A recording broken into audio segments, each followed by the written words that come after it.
Olá, turma. Boa noite, tudo bem? Bora lá, né? Para mais um dia da nossa leitura. Como é bom estar aqui, gente. Como é bom estar todo dia aqui com a palavra. Como é bom meditar na palavra de Deus. Como é bom ouvir a voz do Senhor através da sua palavra. Como é bom. Vamos orar? Entregar esse momento para o Senhor e então dar continuidade aqui na nossa leitura em nome de Jesus. Pai, nós te agradecemos muito, Senhor, por mais esse dia, por mais essa semana, Pai, que amanhã já está praticamente acabando, já é quinta-feira hoje, dia 20 de outubro, Pai. Nós te louvamos porque o Senhor tem nos trazido até aqui, debaixo da tua poderosa mão. O Senhor tem guardado, o Senhor tem nos livrado, o Senhor tem nos dado a tua proteção, a tua segurança, Jesus. Nós somos muito gratos por tudo que o Senhor tem feito nas nossas vidas. Muito obrigada, Jesus, por esse tempo precioso que o Senhor tem nos dado com a palavra. E mais uma vez, Senhor, eu venho te pedir sim, que o teu Espírito Santo nos ensine cada vez mais, Senhor. Queremos olhar para essa palavra e ver Jesus, e ver Jesus, e ver Jesus ministrando as nossas vidas. Assim como ele esteve ali em Jerusalém, e em toda a região, Senhor, ali das circunvizinhanças de Jerusalém, ministrando, ensinando. Ele disse que ele continuaria conosco todos os dias, através do Espírito Santo. E eu sei, Espírito Santo, que o Senhor está aqui, que a tua presença é real comigo todos os dias, que o Senhor tem me ensinado todo o tempo a tua palavra. Muito obrigada, Jesus. Fica conosco, Espírito Santo, e ministra o nosso coração, ministra o nosso espírito. Queremos mais de ti, Jesus. Queremos muito mais de ti, Jesus. Muito obrigada, Pai. Amém. Vamos lá, gente. Nós estamos caminhando aqui para os dias que antecedem então a crucificação, né? A gente começa com os judeus rejeitam a Cristo. João capítulo 12, do versículo 37 ao 50. João capítulo 12, do 37 ao 50, que é a continuidade do texto que a gente estava lendo ontem, quando Jesus fala, né, com os seus discípulos ali, que ele começa a falar sobre essa questão desses acontecimentos que estão por vir. João 12, 37. Mesmo depois que Jesus fez todos aqueles sinais miraculosos, não creram nele. Isso aconteceu para se cumprir a palavra do profeta Isaías, que disse: Senhor, quem creu em nossa mensagem e a quem foi revelado o braço do Senhor? Por esta razão eles não podiam crer, porque, como disse Isaías no outro lugar, cegou os seus olhos e endureceu-lhes o coração, para que não vejam com os olhos, nem entendam com o coração, e nem se convertam, e eu os cure. Isaías disse isso porque viu a glória de Jesus e falou sobre ele. Ainda assim, muitos líderes dos judeus creram nele, mas por causa dos fariseus não confessavam a sua fé, com medo de serem expulsos da sinagoga, pois preferiam a aprovação dos homens do que a aprovação de Deus. Então Jesus disse em alta voz: Quem crê em mim, não crê apenas em mim, mas naquele que me enviou. Quem me vê, vê aquele que me enviou. Eu vim ao mundo como luz, para que todo aquele que crê em mim não permaneça nas trevas. Se alguém ouve as minhas palavras e não lhes obedece, eu não julgo, pois não vim para julgar o mundo, mas para salvá-lo. Há um juiz para quem me rejeita e não aceita as minhas palavras. A própria palavra que proferi o condenará no último dia. Pois não falei por mim mesmo, mas o Pai que me enviou me ordenou o que dizer e o que falar. Sei que o seu mandamento é a vida eterna. Portanto, o que eu digo é exatamente o que o Pai me mandou dizer. Gente, esse texto de Isaías que o próprio Cristo cita, que João cita aqui, na verdade, né, no texto dele, falando sobre de que os judeus não conseguiram crer em Jesus porque o próprio Pai fez com que eles se tornassem cegos, fez com que o seu coração fosse endurecido, fez com que os seus olhos não enxergassem e que com o coração eles não entendessem. Esse texto está lá em Isaías, esse texto também está nos evangelhos, Jesus mesmo disse isso numa das parábolas, dentro de Mateus, ele também cita esse texto de Isaías. Por quê, gente? E eu expliquei, quando eu expliquei esse texto de Mateus, eu falei um pouquinho sobre isso, e quando nós lemos lá Isaías, a gente falou sobre isso. O próprio Deus estava ali cegando, fechando o entendimento dos judeus, porque eles não poderiam entender o evangelho que estava sendo ministrado já para eles desde a antiguidade, porque eles não tinham como nascer de novo. Não havia possibilidade para nenhum judeu, gente, antes da crucificação de Jesus, aceitar Jesus como Senhor e Salvador da sua vida e ser salvo, porque ainda não havia consumado a morte e ressurreição de Jesus, porque somente através do sacrifício de Jesus, do derramamento do seu sangue, é que nós temos remissão do nosso pecado. Então, o que aconteceria com algumas pessoas ou com toda a humanidade se eles aceitassem Jesus antes disso, se eles crescem no Evangelho? Eles já estariam condenados, porque eles não tinham como ter o seu espírito vivificado. Eles já seriam condenados automaticamente por causa do seu pecado, porque eles continuariam pecando. Não tinham o Espírito Santo para trazer revelação, para trazer a ajuda necessária para nós sairmos do nosso pecado. Só a partir de Cristo é que nós temos essa possibilidade, então, de sermos alcançados pela salvação e conseguirmos sair do pecado, sair das trevas para a luz. Jesus está dizendo que ele veio para trazer luz aonde havia trevas. E ele sabia disso e por isso ele tinha compaixão. Ele estava ali não para julgar, mas para salvar. Então ele ia cumprir o seu propósito de morrer pela humanidade, para que a partir daquele momento eu, você e todos os judeus que assim crescem pudessem ser salvos e serem alcançados. Mas o Evangelho diz mesmo que naquele dia, no julgamento final, aí sim, Jesus não virá mais somente para salvar, mas aí sim para julgar, segundo a palavra, aqueles que decidiram continuar desobedecendo a Deus. Isso é maravilhoso, gente. Isso é tremendo.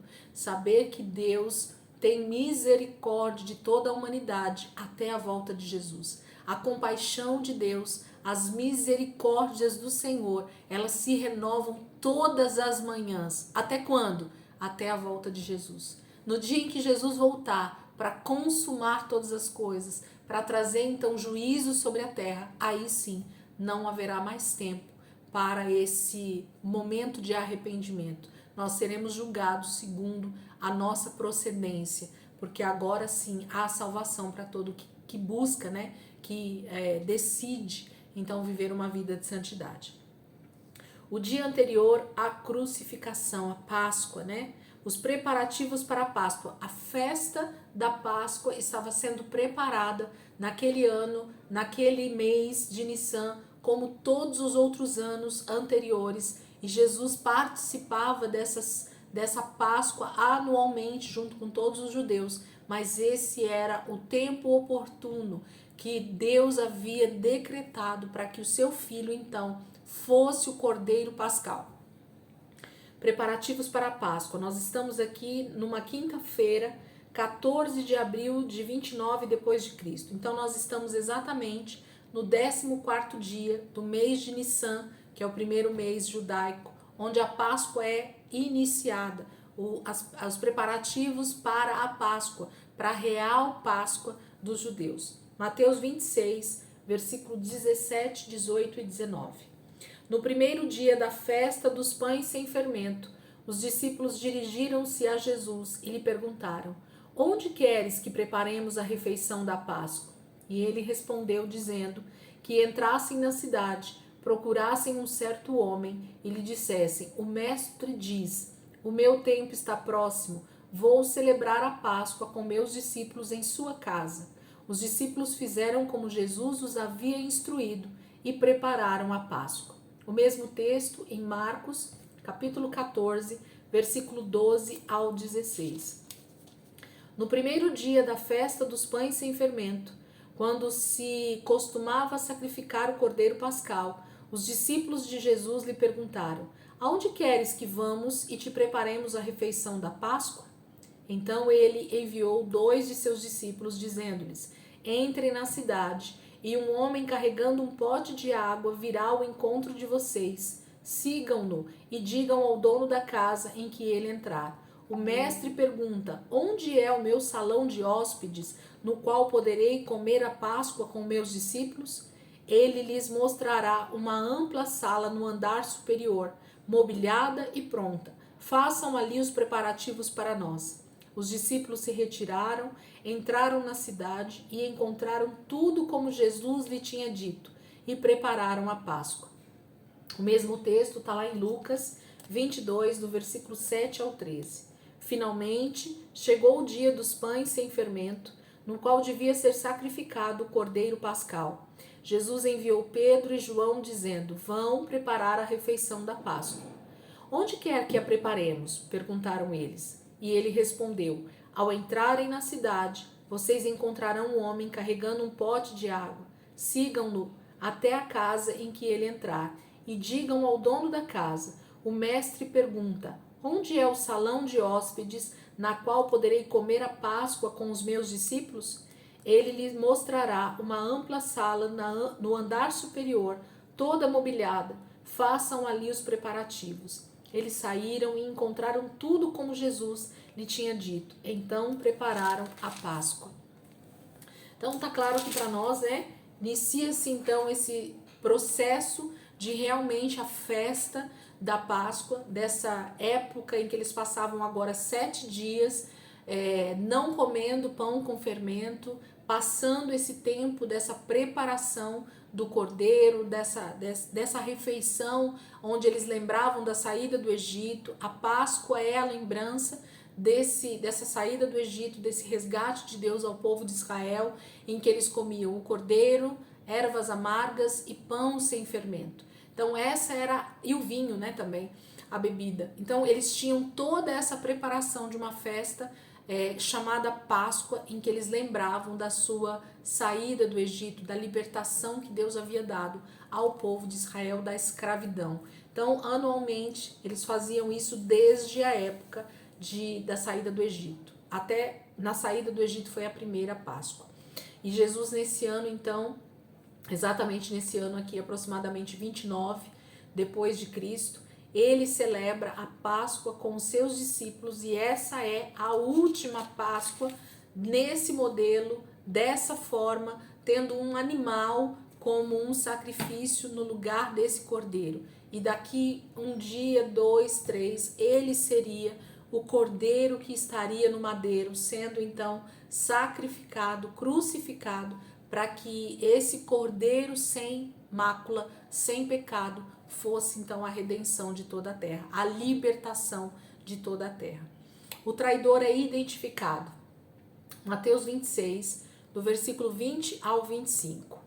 Ao anoitecer, Jesus estava reclinado à mesa com os 12, e enquanto estavam comendo, ele disse: digo-lhes que certamente um de vocês me trairá. Eles ficaram muito tristes e começaram a dizer-lhe um após o outro: com certeza não sou eu, Senhor. Afirmou Jesus: aquele que comeu comigo do mesmo prato há de me trair. O Filho do Homem vai, como está escrito a seu respeito. Mas ai daquele que trai o Filho do Homem, melhor lhe seria não haver nascido. Então Judas, que havia de traí-lo, disse: com certeza não sou eu, mestre. Jesus afirmou: sim, é você. Marcos 14, versículo 17 ao 21. Ao anoitecer, Jesus chegou com os 12. Quando estavam comendo, reclinados à mesa, Jesus disse: digo-lhes que certamente um de vocês me trairá, alguém que está comendo comigo. Eles ficaram tristes e um por um lhe disseram: com certeza não sou eu. Afirmou Jesus: é um dos 12, alguém que come comigo do mesmo prato. O Filho do Homem vai, como está escrito a seu respeito, mas ai daquele que trai o Filho do Homem, melhor lhe seria não haver nascido. João 13, versículo 21 ao 35. Depois de dizer isso, Jesus perturbou-se em espírito e declarou: digo-lhes que certamente um de vocês me trairá. Seus discípulos olharam uns para os outros, sem saber a quem ele se referia. Um deles, o discípulo a quem Jesus amava, estava reclinado ao lado dele. Simão Pedro fez sinais para esse discípulo, como a dizer: pergunte-lhe a quem ele está se referindo. Inclinou-se esse discípulo para Jesus e perguntou-lhe: Senhor, quem é? E respondeu Jesus: aquele a quem eu der este pedaço de pão molhado no prato. Então, molhando o pedaço de pão, deu-o a Judas Iscariotes, filho de Simão. Então, logo Judas comeu o pão. Satanás entrou nele. O que você está para fazer, faça depressa, disse-lhe Jesus. Mas ninguém à mesa entendeu porque Jesus lhe disse isso, visto que Judas era o encarregado do dinheiro. Alguns pensaram que Jesus estava lhe dizendo que comprasse o necessário para a festa ou que desse algo aos pobres.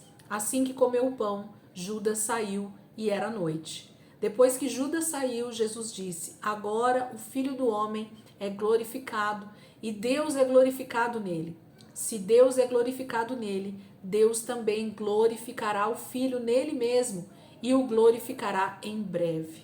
Meus filhinhos, vou estar com vocês apenas mais um pouco. Vocês procurarão por mim e, como eu disse aos judeus, agora lhes digo: para onde eu vou, vocês não podem ir.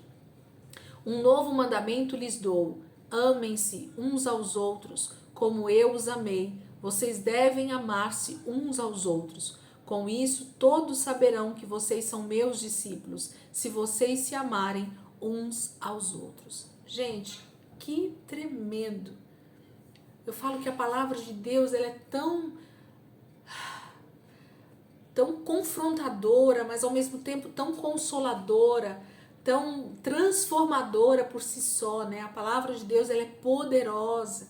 O evangelho é o poder de Deus. A gente estava dando aula agora há pouco dentro do livro de Romanos que a gente está estudando e como a palavra ela é poderosa. Jesus está então agora já nesse lugar, né, que eles prepararam a Páscoa, que era no andar de cima de uma casa, onde já tudo estava preparado, já havia toda a mobília, já tinha uma sala totalmente preparada para essa Páscoa. E Jesus então está ali reclinado à mesa, e o costume judaico é que todos comam da refeição que está na mesa juntos. Não há simplesmente um prato como nós comemos hoje, né? Pratinhos separados e a gente vai lá na panela e cada um coloca o seu prato. Não, não.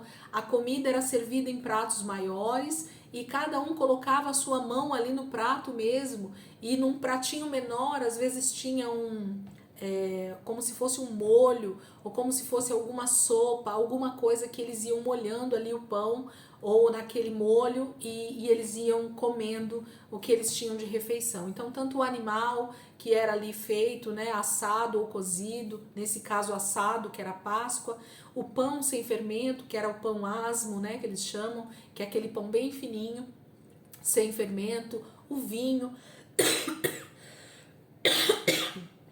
as ervas amargas, né, que também faziam parte dessa festa, e eles estavam então nesse jantar de Páscoa, nesse seder de Páscoa, como falam os judeus, e todos estavam ali reclinados à mesa. O que é reclinados à mesa? A altura da mesa na época, né, e praticamente até hoje no judaísmo, é uma altura bem menor do que a nossa mesa hoje tradicional. Então eles quase que ficavam deitados, né, ali próximos da mesa, comendo, né, reclinados à mesa. Então eles estavam ali todos juntos ao redor daquela mesa, ao redor de toda a mesa, estavam os 12 e Jesus. E Jesus comia então o seu pão, comia o seu cordeiro pascal ali, né, aquele animal que tinha sido assado, e ele então faz a declaração de que um dos 12 o trairia. E ele dá nomes, né? Isso é o mais interessante. Ele fala quem é. Em Mateus ele é enfático. Quando Judas pergunta e fala que não é ele, Jesus diz: sim, é você. Então, e em João ele fala: vai e faz o que você tem que fazer, porque é você que vai fazer. Eu já sei que é você. Você andou do meu lado todo esse tempo. E era melhor que você não tivesse nascido. Esse nascido aqui, gente, eu tenho a impressão que Jesus está falando sobre novo nascimento. a respeito de ter conhecido Jesus muito de perto. Eu falo que aquele que conheceu a palavra de Deus, aquele que conheceu o Senhor Jesus muito de perto e consegue, né, negar a Cristo, consegue negar esse evangelho, consegue negar o poder de Deus, consegue negar o Espírito Santo, é aquele pecado para a morte que a gente chama que é a blasfêmia contra o Espírito Santo. Por quê? Porque é impossível que alguém que experimentou a graça, o poder, a majestade de Deus na sua vida, né, a sua presença de forma gloriosa, que consiga negar isso dentro de si. Mas Judas conseguiu, porque a palavra fala que Satanás entrou nele, ele deu lugar, ele deu, de alguma maneira, ele se abriu para essa brecha, para esse manifestar do inimigo, para usá-lo como traidor nesse momento. Havia uma palavra já determinada para esse homem, que nós no Velho Testamento nós não tínhamos a noção de nome, de quem era, mas nós sabíamos que haveria alguém que trairia Jesus e que o levaria então a ser traído para a cruz. E esse era Judas. Mas Jesus então, depois de liberar Judas, ele diz, no finalzinho de João, ele diz assim, que eles o procurariam, né, por um tempo, mas ele não seria achado, mas que para onde ele estava indo eles não podiam ir, né? Jesus estava falando desse momento total de agonia, desse momento total de cruz, de morte espiritual, de ir até as profundezas do mais, né, ali para tomar a chave realmente da morte, do inferno, da mão do diabo. E é impossível que alguém tenha condições de ir nesse lugar e retorne, né? Porque deve ser muito difícil esse lugar de morte, esse lugar de morte eterna, em que Jesus teve que ir por mim e por você para resgatar nossa vida das mãos do diabo. E graças a Deus por isso, né? Mas ele diz no último versículo aqui que nós lemos, no 34, um novo mandamento lhes dou, amem-se uns aos outros, como eu os amei, vocês devem amar uns aos outros. Com isso, todos saberão que vocês são meus discípulos, se vocês se amarem uns aos outros. Gente, você sabe por que a igreja, infelizmente, não tem realmente avançado a passos largos, que o evangelho ele realmente não tem atingido a sociedade de forma como uma bomba, como um meteoro vindo do céu? Porque a igreja, os discípulos de Jesus não compreenderam esse versículo ainda.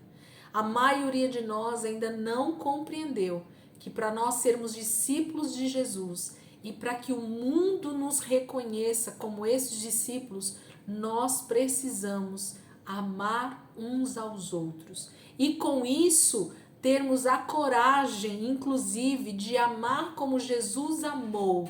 Como é amar como Jesus amou? É dar a vida uns pelos outros. É realmente estar pronto a renunciar à minha vontade, os meus desejos humanos, os meus desejos carnais, o meu próprio egoísmo, o meu próprio eu, em prol do meu próximo.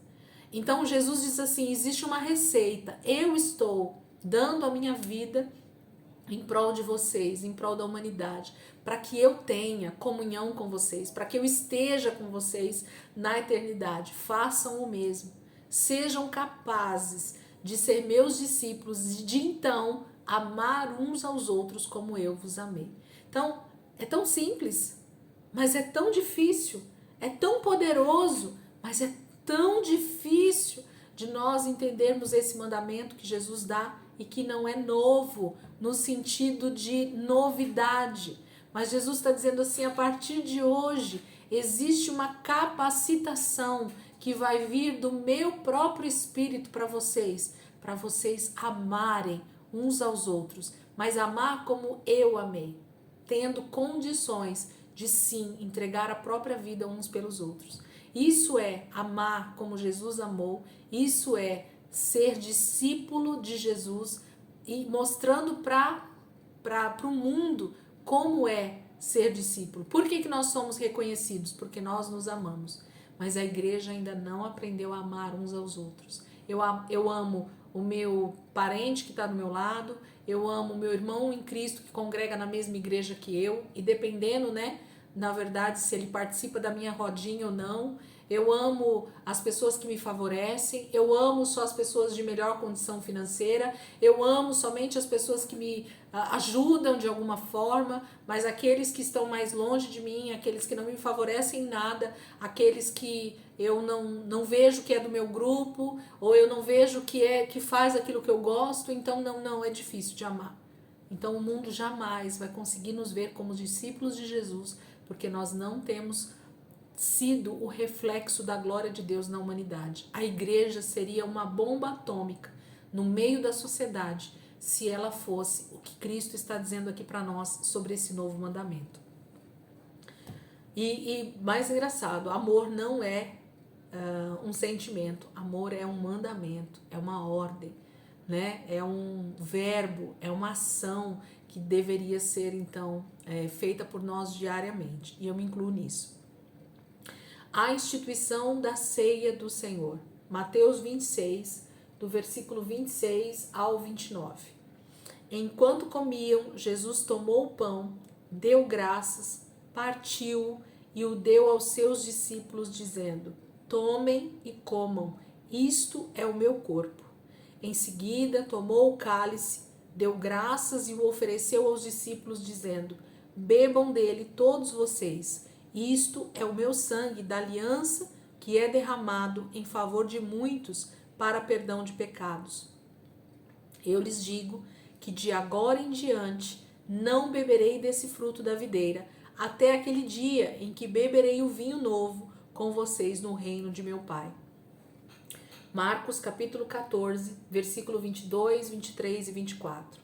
Enquanto comiam, Jesus tomou o pão, deu graças, partiu e o deu aos discípulos, dizendo: tomem, isto é o meu corpo. Em seguida, tomou o cálice, deu graças, ofereceu-o aos discípulos e todos beberam. E lhes disse: isto é o meu sangue da aliança, que é derramado em favor de muitos. Eu lhes afirmo que não beberei outra vez do fruto da videira, até aquele dia em que beberei o vinho novo no reino de Deus. Lucas 22, versículo 14 ao 23. Quando chegou a hora, Jesus e os seus apóstolos reclinaram-se à mesa, e ele lhes disse: desejei ansiosamente comer esta Páscoa com vocês antes de sofrer. Pois eu lhes digo, não comerei dela novamente, até que se cumpra no reino de Deus. Recebendo um cálice, ele deu graças e disse: tomem isto e partilhem uns com os outros, pois eu lhes digo que não beberei outra vez do fruto da videira, até que venha o reino de Deus. Tomando o pão, deu graças, partiu e deu aos discípulos, dizendo: isto é o meu corpo, dado em favor de vocês, façam isto em memória de mim. Da mesma forma, depois da ceia, tomou o cálice, dizendo: este cálice é a nova aliança no meu sangue, derramado em favor de vocês. Mas eis que a mão daquele que vai me trair está com a minha mão sobre a mesa. O Filho do Homem vai, como foi determinado, mas ai daquele que o trair. Eles começaram a perguntar entre si qual deles iria fazer aquilo. 1 Coríntios, capítulo 11, versículo 23, 24, 25 e 26. Pois recebi do Senhor o que também lhes entreguei, que o Senhor Jesus, na noite em que foi traído, tomou o pão e, tendo dado graças, partiu e disse: isto é o meu corpo, que é dado em favor de vocês. Façam isto em memória de mim. Da mesma forma, depois da ceia, ele tomou o cálice e disse: este cálice é a nova aliança no meu sangue. Façam isso sempre que o beberem em memória de mim. Porque sempre que comerem deste pão e beberem deste cálice, vocês anunciam a morte do Senhor até que ele venha. Esse texto fala dessa ceia, então, que Jesus faz com seus discípulos na noite em que ele vai ser traído. E o último texto que a gente leu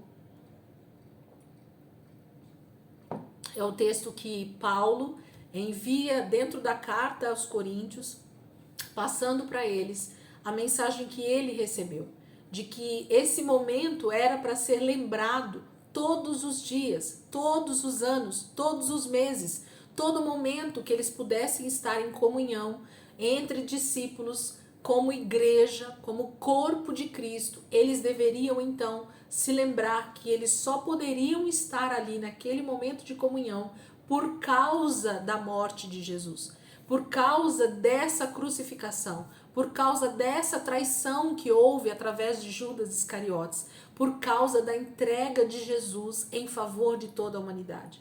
Então, a ceia do Senhor, ela é algo tão simbólico, mas tão poderoso, que quando nós compreendemos o que nós estamos fazendo junto com os nossos irmãos, de que nós fazemos parte então desse mesmo corpo que agora come, que partilha dessa morte e dessa ressurreição de Jesus através do pão e do vinho, né, que simboliza a carne e o sangue de Jesus. Então nós temos vida, nós ressuscitamos junto com Cristo, nós estamos no mesmo corpo, nós somos parte desse corpo ressurreto de Jesus, que vai ser então reunido na volta de Jesus e glorificado, e viveremos eternamente com ele. Ele só vai tomar novamente essa ceia conosco justamente no estabelecimento do seu reino, quando ele voltar nas nuvens e esse grande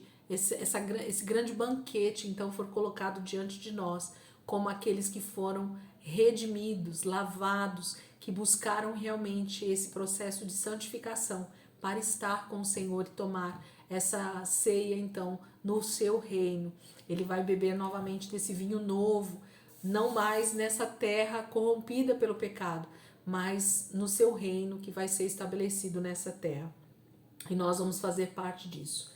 Discussão sobre quem era o maior. Gente, como esses discípulos ainda não tinham entendido nada, né? Deixa eu só abrir aqui para nós, pra gente ver até onde a gente vai aqui.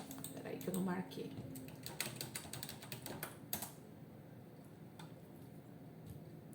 Nós vamos até esse último texto aqui mesmo. 24 ao 30. Aqui. 20. Vamos ler o nosso último texto de hoje. Discussão sobre quem era o maior. Lucas 22, do versículo 24 ao 30.